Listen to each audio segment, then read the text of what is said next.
guys! Today we will talk about Crooked Kingdom by Leigh Bardugo.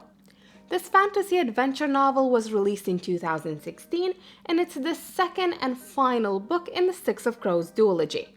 It is also a fifth book in the Grishaverse series. As per usual, we will start this review with a short synopsis, then continue to a non-spoiler review and finish this video with the spoilers. If you haven't read this book yet, then do not worry, I will make sure to let you know when the spoilers begin. Also, if you're interested in the Grishaverse, then check out my reviews for the Six of Crows and for the Shadow and Bone trilogy as well. Crooked Kingdom does include few of the characters from Shadow and Bone, but since they are not crucial to this review, I will leave this video completely spoiler-free when it comes to the original trilogy. However, this whole review will include spoilers from Six of Crows. You have been warned. So the book starts shortly after the events of the first one. The Crow crew just pulled off an impossible heist and managed to get the son of the Grisha scientist who created Yurdaparem out of the ice cord, and in return they got royally screwed by Jan van Eyck. Not only did they not get paid for the job well done, but Willen is still stuck looking like Uwe Yulbu, Nina is still very weak, unable to properly use her powers and fighting the addiction of Yurdaparem, while Inej is abducted and imprisoned by none other than Jan van Eyck himself. Even though weakened and broke, the Crows are not ready to give in to Van Eyck's blackmail. And why would they, when they have the criminal mastermind Kaz Brekker in their midst? With the new plan in mind, Crows set out to save Inej, get the money they were promised, and teach Jan van Eyck an important lesson. That in the barrel, you are only as good as your word. And double-crossing the Crows will most definitely bring unfortunate consequences. This book is mainly written from the point of view of the 6 major characters we have already met in Six of Crows. Kaz, our beloved bastard of the barrel, incredibly smart and ingenious criminal, leader of the Crow crew. Inej, a Sule acrobat turned victim of human trafficking, turned best spy and assassin the barrel has ever seen. Nina, ex-member of Ravka's second army, a lover of waffles and a Grisha heartrender who is currently struggling to use her powers.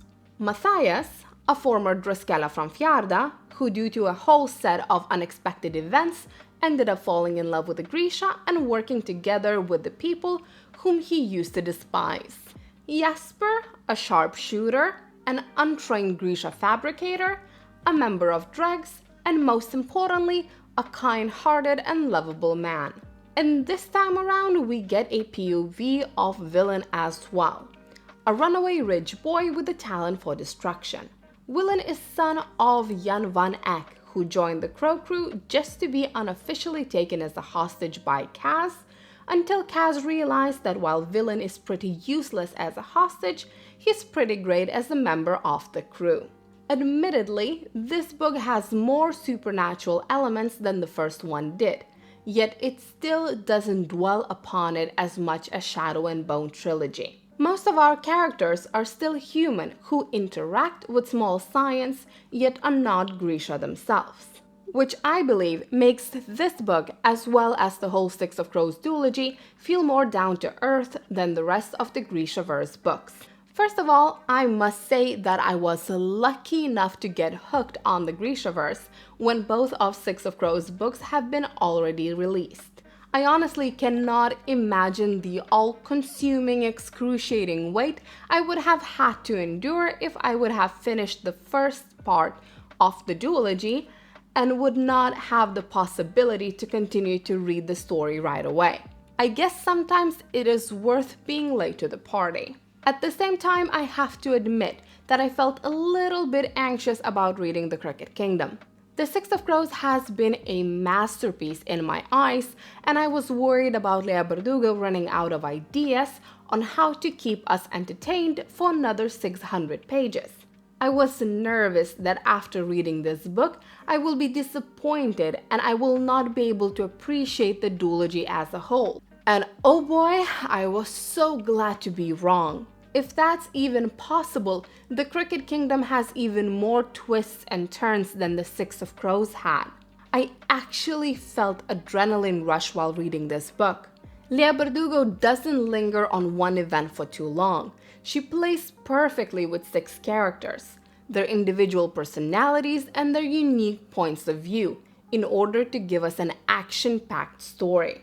Every time you're reading a chapter from one character's POV, which more likely than not ends on a cliffhanger, you do not have the time to feel sad about it, because you're instantly excited to be thrown into the other character's POV, whose adventure is as exhilarating as the first one's was.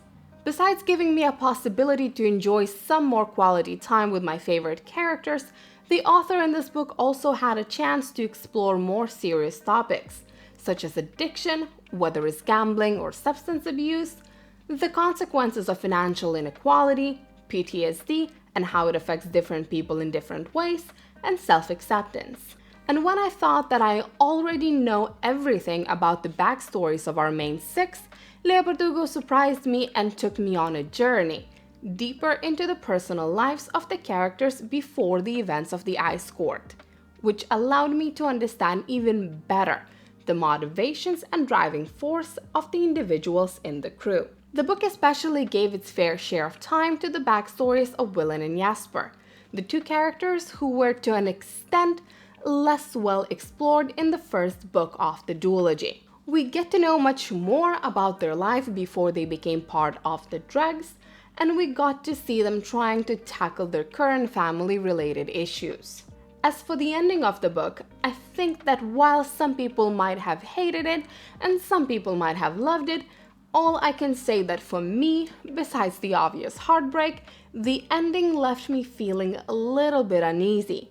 And that is purely because I felt like I'm saying goodbye to characters whom I started to know as well as I know my best friends. So if you like reading a book which offers great group dynamics and clever banter, if you're a sucker for the perfectly executed emotional moments and morally ambiguous characters, and if you enjoy sitting on the edge of the seat, the sleepless nights spent lying in bed or crippling inability to predict what will happen next, then you should stop watching this review now and go read Crooked Kingdom instead. As for the ones who have already read the book, buckle up as we're entering the spoiler territory.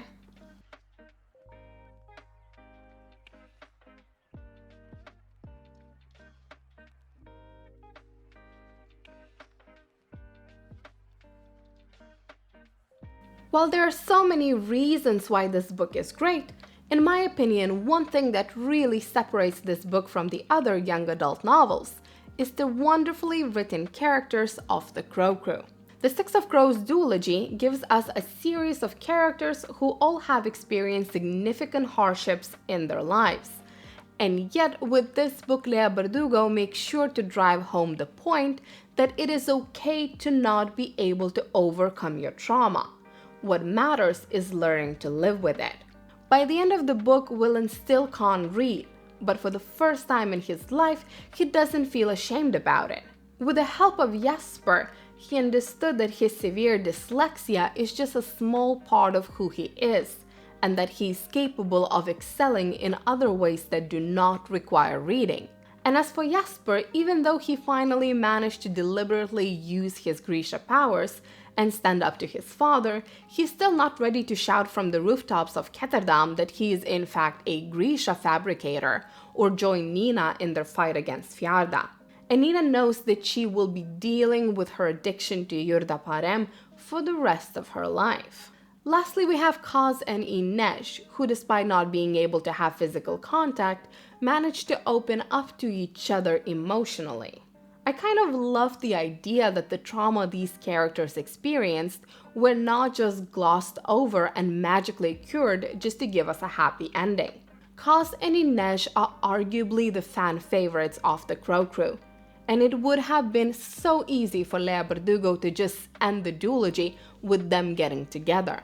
And yet they didn't. There were no kissing or running to each other's arms or explicitly professing undying love to one another.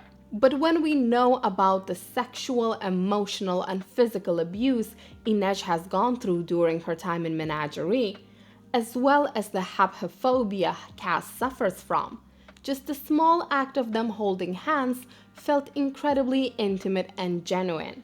And instead of the more conventional proclamations of feelings, we just see Cass honestly trying to do better, to be the man Inej could have in her life. While he does try to push himself to be able to hold physical contact, what matters more is that he shows Inej that she doesn't have to choose between Cass and her dream of being free.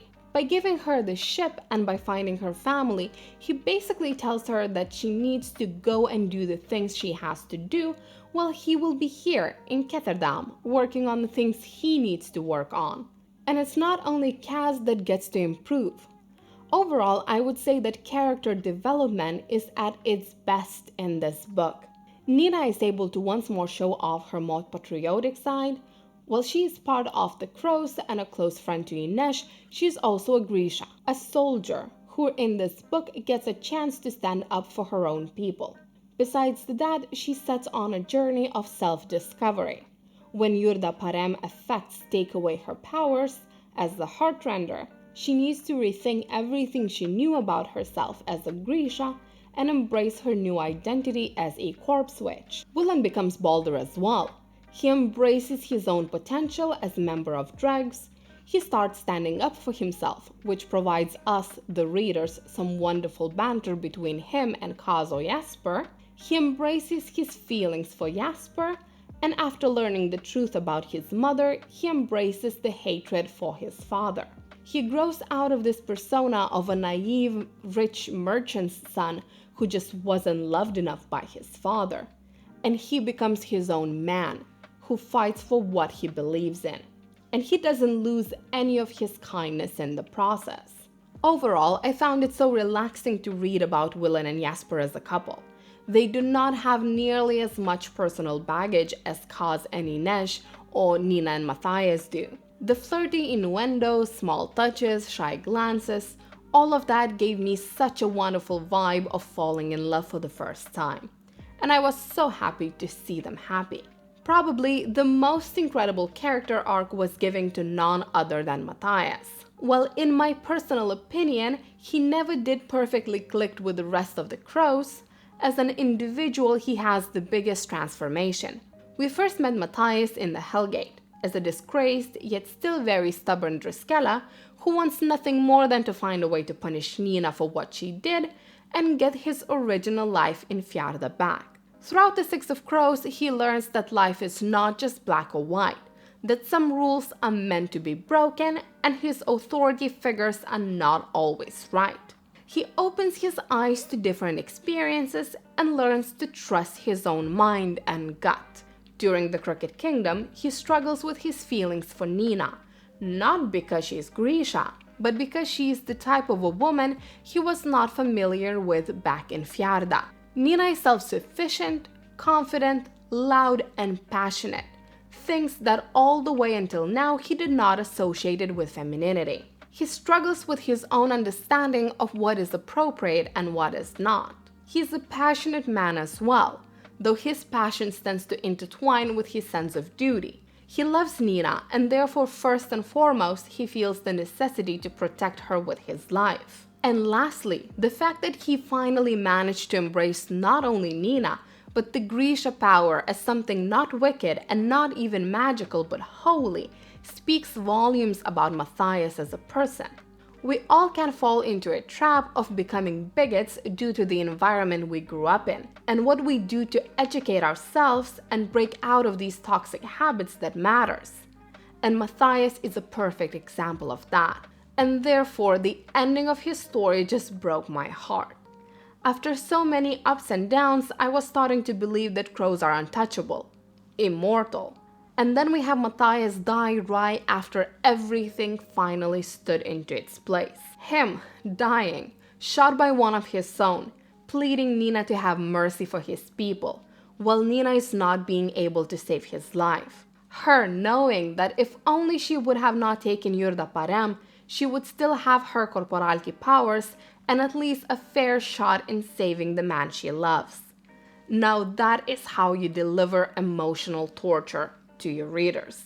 I think that I could spend days talking about Six of Crows duology, and it still would not be enough time for me to say everything I want to say about it.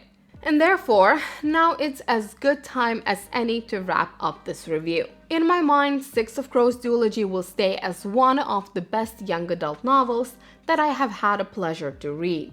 It has everything one could wish for. It has wonderful multi-dimensional characters, real-life issues intertwined perfectly with utopian world structure, romance, and the sense of never-ending adventure. But that's just my opinion.